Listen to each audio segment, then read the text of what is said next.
हे बघा, भयमुक्त निवडणूक करणे हे खरं तर जनतेच्या हातामध्ये आहे. कारण आपल्याला तेच मिळत असतं जे आपण निवडत असतो. जर आपण असा फक्त विचार केला, की धनशक्तींच्या समोर आपण केवळ गुडघे टेकायचे, तर त्यावेळेस जनशक्ती खऱ्या अर्थानं हरत असते. आपण एखाद्या घनदाट जंगलामध्ये फिरायला गेलो, तर बघितलं तर झाडांमुळे पूर्ण काळोख असतो, पण एक छोटासा काजवा असतो. त्या काजवाच्या प्रकाशावरती त्या काजवाला विश्वास असतो, की मी त्या प्रकाशाने स्वयंप्रकाशित होणार आहे. तशा पद्धतीची वेळ खऱ्या अर्थानं जयसिंगपूरमध्ये आलेली आहे. मागच्या 5 वर्षाच्या कार्यकाळामध्ये मी स्वतः नगराध्यक्ष होते. जनतेने फार मोठा विश्वास ठेवून मला त्या ठिकाणी निवडून दिलेलं होतं. आमचे 9 नगरसेवक होते. काही कारणामुळे आम्हाला त्या ठिकाणी बहुमत मिळालं नाही. परंतु बहुमत नाही म्हणून आम्ही कधीही कुठल्या विकास कामांना त्या ठिकाणी विरोध केलेला नाही. आता तुम्ही चालता सुद्धा बघू शकता, की विकासाचा निधी भरपूर आला कागदावरती, परंतु खऱ्या अर्थानं तो जमिनीवरती खर्च झाला नाही आणि त्यामुळे आज या आमच्या संपूर्ण जयसिंगपुराची दुर्दशा झालेली आहे. 250 कोटीची कामं झालेली म्हणतात कागदावरती.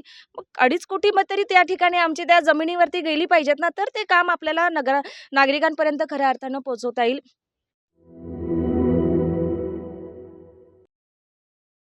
सैन्य आणि पोलीस भरतीमध्ये 35 वर्ष अविश्रांत सेवा देणारी महाराष्ट्रातील एकमेव संस्था म्हणजे आदर्श करिअर अकॅडमी. प्रवेशासाठी संपर्क आदर्श करिअर अकॅडमी, बहादूरवाडी, तालुका वाळवा, जिल्हा सांगली. मोबाईल क्रमांक 91 58 66 89 89 आणि 99 60 88 88 33.